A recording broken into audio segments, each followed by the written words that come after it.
எல்லாருக்கும் வணக்கங்க. இந்த வீடியோவில் நம்ம பார்க்க போகிற டாபிக் என்ன அப்படின்னா, காதலித்து இரு மனைவியுடன் சேர்ந்து வாழும் அமைப்பு. அதை தான் இன்றைக்கி பார்க்க போகிறோம்.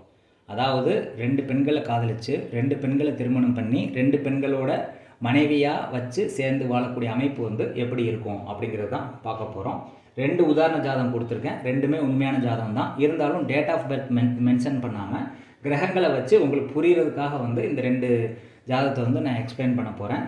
இதை கவனமாக கேட்டீங்க அப்படின்னா 2 ஒய்ஃபை வச்சு வாழக்கூடிய அமைப்பு எப்படி இருக்கும், அதுவும் 2 பேரும் லவ் பண்ணி 2 பேரையும் மேரேஜ் பண்ணி 2 பேர் கூடயும் சேர்ந்து வாழ்ந்து 2 பேருக்கும் குழந்தை இருக்குது, அதை வச்சு வாழக்கூடிய அமைப்பு எப்படி இருக்கும் அப்படிங்கிறது தான் இந்த வீடியோ மூலிமா தெளிவடைய போகுது. அதனால் நீங்கள் கவனமாக பார்த்தீங்கன்னா உங்களுக்கு புரியும். இப்போ ஃபஸ்ட்டு நிறைய பேரை லவ் பண்ணக்கூடிய அமைப்பு என்ன அப்படின்னு பார்ப்போம். புதன் அப்படிங்கிறது தான் காதலுக்குரிய கிரகம். ராகுங்கிறது நிறைய ஆசையை தூண்டக்கூடிய கிரகம். அப்போ புதனும் ராகுவும் ஒரு கட்டத்தில் சேர்ந்துருக்குது அப்படின்னா, உதாரண ஜாதகத்தை 1லேயும் புதன் ராகு சேர்ந்துருக்குது, 2லேயும் புதன் ராகு சேர்ந்துருக்குது அப்படின்னா நிறைய பேரை இவர் லவ் பண்ணுவார் அப்படிங்கிற பாயிண்ட்டுக்கு நீங்கள் வந்துடணும். இது நம்பர் 1. அடுத்து 2வது பாயிண்ட் என்ன அப்படின்னா, ராகு இருக்கிறது மேசராசி, கேது இருக்கிறது துலாம் ராசி. ராகு இருக்கிறது செவ்வாயினுடைய வீடு, கேது இருக்கிறது சுக்கிரனுடைய வீடு. அப்போ ராகுக்கு வீடு கொடுத்தவன் செவ்வாய், கேதுவுக்கு வீடு கொடுத்தவன் சுக்கிரன். இந்த செவ்வாயும் சுக்கிரனும் பரிவர்த்தனை ஆகுது. அப்போ செவ்வாய் வீட்டில் சுக்கிரன் இருக்குது, சுக்கிரன் வீட்டில் செவ்வாய் இருக்குது.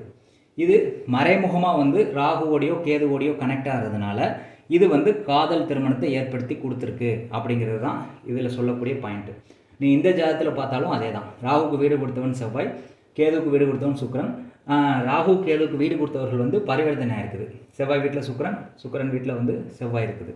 அப்படி பரிவர்த்தனை ஆகி ராகு கேது கூட இன்டைரக்டாக கனெக்ட் ஆகிறதுனால இவங்களுக்கு திருமணம், காதல் திருமணம் ஏற்படுத்தி கொடுத்துருக்கு அப்படிங்கிறது தான் உண்மையான பாயிண்ட். இது நம்பர் 1. இது இன்டைரக்டாக கனெக்ட் ஆகிருக்கு. சில டைமில் இங்கே செவ்வாயோட ராகு இருக்கும், சுக்கிரனோட கேது இருக்குதுன்னு வச்சுக்கோங்க. இதுவும் ஒரு மனிதனுக்கு காதல் திருமணத்தை ஏற்படுத்தி கொடுக்கும். இதை நீங்கள் நோட் பண்ணி வச்சுக்கோங்க. சுக்கிரனோட ராகுவோ செவ்வாயோட கேதுவோ, அல்லது செவ்வாயோட ராகுவோ சுக்கிரனோட கேதுவோ, ராகு கேதுவோட செவ்வாய் சுக்கிரன் கம்பைண்டாக இருந்தது அப்படின்னா ஒரு ஜாதகத்தில் அவங்களுக்கு காதல் திருமணம் நடக்கும். இதை நீங்கள் நோட் பண்ணி வச்சுக்கோங்க. நிறைய காதல் பண்ணுறதுக்கு புதன் ராகு சேர்க்கை புதன் காதலுக்குரிய கிரகம், ராகுங்கிறது நிறைய காதலுக்கு வித்திட்டது அப்படிங்கிற மாதிரி எடுத்துக்கலாம். அப்புறம் நிறைய பெண்களை காதலிச்சிருக்காரு. 2 பெண்களை திருமணம், அதாவது காதல் திருமணம் பண்ணுறதுக்கு ராகு கேது செவ்வாய் சுக்கிரனோட கம்பைன் ஆனது காதல் திருமணத்துக்கு ஒரு வாய்ப்பு ஏற்பட்டது அப்படிங்கிறத நீங்கள் புரிஞ்சுப்பீங்கன்னு நம்புகிறேன். இப்போ 2 திருமணம், காதல் திருமணம் எப்படி நடந்தது, 2 மனைவி எப்படி அமைஞ்சாங்க அப்படிங்கிறது தான் பார்க்க போகிறோம்.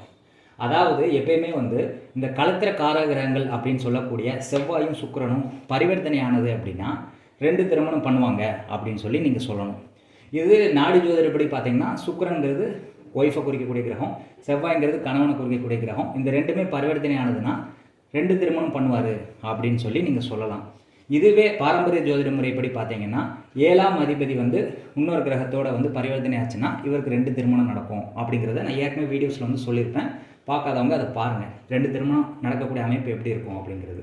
இப்போ செவ்வாய் சுக்கிரன் பரிவர்த்தனை ஆகிருக்குது, அதனால் இவருக்கு 2 திருமணம் நடந்திருக்குது. லவ் மேரேஜ் எப்படி நடந்தது அப்படின்னா, இப்போ பரிவர்த்தனை ஆகி செவ்வாய் புதன் கூட கனெக்ட் ஆகுதா, அப்போ செவ்வாய்ங்கிற திருமணம், புதன்கிறது லவ், அப்போ செகண்ட் திருமணமும் லவ் மேரேஜாக நடந்திருக்குது அப்படிங்கிற மாதிரி எடுத்துக்கலாம். இப்போ உங்களுக்கு ஒரு டவுட் வந்திருக்கும், 2 திருமணம் நடக்குது அப்படின்னா முதல் ஒய்ஃபை டிவோர்ஸ் பண்ணிட்டு 2வது ஒய்ஃபை கட்டியிருக்க தானே வாய்ப்பு இருக்குது, எப்படி 2 பேர் கூடயும் சேர்ந்து வாழக்கூடிய அமைப்பு இருக்குது அப்படின்னு சொல்லி நீங்கள் டவுட் கேட்குறது எனக்கு புரியுது. அது எப்படி அப்படின்னா, அதனால தான் டிகிரி வைஸாக கிரகங்கள் அடக்கியிருக்கேன். இதில் பார்த்தீங்க அப்படின்னா ராகு ரிவர்ஸில் ட்ராவல் ஆகக்கூடியது, மற்ற கிரகங்கள் எல்லாமே முன்னாடி கூடி ட்ராவல் ஆகக்கூடியது. இப்போ ராகு பார்த்தீங்கன்னா சுக்கிரனுக்கு பின்னாடி தான் இருக்குது, சுக்கிரனுக்கு விலகி தான் இருக்குது, பின்னோக்கி போகுது. சுக்கிரன் ஹையஸ்ட் டிகிரியில் இருக்கிறதுனால அது முன்னோக்கி போகுது. அப்போ இதுவே ராகு சுக்கிரனோட ஹையஸ்ட் டிகிரியில் இருந்தது, சுக்கிரன் நோக்கி வருது அப்படின்னா அப்போ திருமண தடை ஏற்பட்டு 2வது திருமணத்தை ஏற்படும். ஆனால் இதில் ராகு பின்னோக்கி போகிறதுனால, சுக்கிரன் முன்னோக்கி போகிறதுனால ராகு சுக்கிரன் தொடுறதில்லை, சுக்கிரனை தொடாமல் பரிவர்த்தனை ஆனதுனால இங்கே பிரிவினை வராமல் 2 திருமணம் நடந்திருக்கு. புரியாதவங்க இதை திரும்ப கேளுங்க. ராகு பின்னோக்கி போகும், மற்ற கிரகங்கள் முன்னோக்கி டிரான்சிட் ஆகும். இப்போ ராகு சுக்கிரனோட கம்மியான டிகிரியில் இருக்கிறதுனால அது பின்னோக்கி தான் போயிட்டுருக்கு, தொடவே இல்லை சுக்கிரனை. 3 டிகிரி விலகி தொடலை, பின்னோக்கி போயிட்டுருக்கு. இப்போ இதுவே வந்து ராகு வந்து 25 டிகிரியில் இருக்குது, சுக்கிரன் 22 டிகிரியில் இருக்குது அப்படின்னா ராகு வந்து சுக்கிரனை தொடும்போது வந்து உங்களுக்கு முதல் திருமணம் பிரிவினையாகி 2வது திருமணம் பண்ணுவார் அப்படின்னு எடுத்துக்கலாம். ஆனால் இங்கே தொடாமல் வந்து பின்னோக்கி போகிறதுனால பிரிவினை ஆகாமலே வந்து பரிவர்த்தனை ஆனதுனால வேறு பிளேஸ்க்கு போய் இன்னொரு திருமணமும் பண்ணிட்டாரு அப்படிங்கிற மாதிரி நம்ம எடுத்துக்கலாம். அது எப்படி லவ் மேரேஜாக மாறுச்சு அப்படின்னா, செவ்வாய் இங்கே வரும்போது புதன்கிறது காதல், செவ்வாய்ங்கிறது திருமணம். அப்போ காதல் திருமணம் தான் 2வது பொண்ணையும் வந்து காதல் திருமணம் பண்ணியிருக்காரு அப்படிங்கிற மாதிரி எடுத்துக்கலாம். 3வது வேலிட் பாயிண்ட் என்ன அப்படின்னா, எல்லாருக்கும் தெரிகிற மாதிரி ஒரு திருமணம் பண்ணியிருக்காரு. சுக்கிரன் ராகுவோடு சேர்ந்தாலோ புதன் ராகுவோடு சேர்ந்தாலோ அது வந்து வெளிப்படையான திருமணம் அப்படின்னு சொல்லப்படுதுங்க. ஒருத்தருக்கு வந்து வெளியில் தெரியுது அப்படின்னா டைரெக்டாக பரிவர்த்தனை ஆச்சுன்னா அந்த சம்பவம் வந்து வெளியே தெரியும். இதே நட்சத்திர ரீதியாக வந்து சுக்கிரன் செவ்வாய் பரிவர்த்தனை ஆச்சுன்னா அவர் 2-3 பேரை வச்சுருப்பார், ஆனால் வெளியே தெரியாது. மேரேஜ் பண்ண மாட்டார், லிவிங் டுகெதரில் இருக்கலாம் அல்லது தகாத உறவில் இருக்கலாம், ஆனால் வெளியே தெரியாது. இப்படி கிரகங்கள் ரீதியாக பரிவர்த்தனை ஆகிறதுனால அது வெளியே தெரியுது. ராகுவோடு எந்த கிரகம் சேருதோ அந்த இதை வந்து வெளிச்சம் போட்டு காட்டும் ராகுங்கிறது. இப்போ சுக்கிரன் ராகு புதன் ராகு சேர்ந்ததுனால வெளிப்படையான திருமணம், 2 திருமணமும் வெளிப்படையாக நடந்திருக்கு அப்படிங்கிற மாதிரி நீங்கள் வந்து எடுத்துக்கலாம். இப்போ ஒரு ஓவர்வியூ பார்ப்போம். ஃபஸ்ட்டு வந்து புதன்கிறது காதல் கிரகம், ராகுவோடு சேரும்போது நிறைய காதல் பண்ணியிருப்பார். இது நம்பர் 1. ராகுவுக்கு வீடு கொடுத்தவன் செவ்வாய், கேதுவுக்கு வீடு கொடுத்தவன் சுக்கிரன். இந்த ரெண்டுமே பரிவர்த்தனை ஆனதுனால ராகு கேதுவோட இன்டெரக்டாக கனெக்ட் ஆகிறதுனால இவருக்கு காதல் திருமணம் ஏற்பட்டது. இது வேலிட் பாயிண்ட் நம்பர் 2. 3வது பாயிண்ட் வந்து சுக்கிரனும் செவ்வாயும் பரிவர்த்தனை ஆனதுனால இவருக்கு வந்து 2 திருமணம் நடந்திருக்கு. ரெண்டுமே கலத்திர கிரகங்கள் இருக்கிறதுனால இடம் மாறி போகிறதுனால 2வது திருமணம் பண்ணுவார் அப்படிங்கிற மாதிரி எடுத்துக்கலாம். இது பாயிண்ட் நம்பர் 3. பாயிண்ட் நம்பர் 4 வந்து முதல் திருமணம் ஏன் பிரிவினை ஆகாமல் 2வது திருமணமும் சேர்ந்து பண்ணார் அப்படின்னா, ராகு வந்து சுக்கிரனோட வந்து விலகி தான் இருக்குது, பின்னோக்கி போகுது. ராகு வந்து 22 டிகிரிங்கும் போது டிகிரி கம்மியாக தான் போகும், சுக்கிரன் வந்து டிகிரி அதிகமாக போகும். அப்போ தொடர்றதுக்கு வாய்ப்பு இல்லை.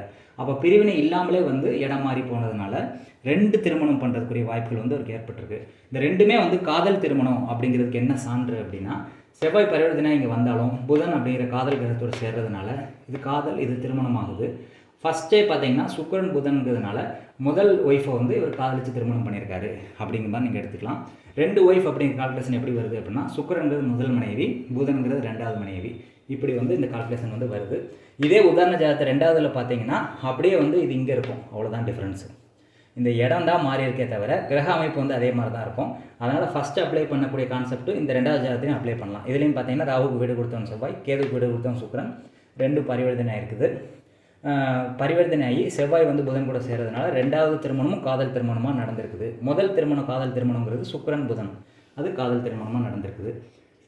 புதனோடு அது ராகுவோட புதனும் ராகுவோட சுக்கிரனும் சேர்றதுனால வெளிப்படையான திருமணம், 2 திருமணமும் வெளிப்படையாக நடந்திருக்கு அப்படின்பா நீங்கள் வந்து எடுத்துக்கலாம். ராகு வந்து கம்மியான டிகிரி இருக்கிற பட்சத்தினால சுக்கிரனை தொடாததுனால இவருக்கு வந்து பிரிவினை இல்லாத 2வது திருமணம் நடந்திருக்கு அப்படிங்கிற மாதிரி நம்ம சொல்லலாம்.